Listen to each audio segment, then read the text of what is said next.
দেশের সকল তরুণ তরুণী, বেকার জনগোষ্ঠী এবং নারীদের জন্য দেশে বিদেশে কর্মসংস্থান এবং কর্মপরিবেশ নিশ্চিত করাই এবার বিএনপির প্রথম এবং প্রধান অগ্রাধিকার।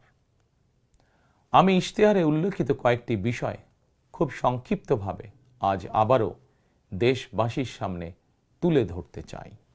প্রিয় দেশবাসী, বেকার সমস্যা নিরসনের লক্ষ্যে ব্যাংক, বিমা, পুঁজিবাজার সহ দেশের অর্থনৈতিক খাতের সার্বিক সংস্কার, অঞ্চল ভিত্তিক অর্থনীতিকে চাঙা করা এবং শিল্প ও বাণিজ্যে দেশি বিদেশি বিনিয়োগ বৃদ্ধির মাধ্যমে দেশে বিদেশে 1 কোটি কর্মসংস্থান তৈরির লক্ষ্যমাত্রা নির্ধারণ করা হয়েছে।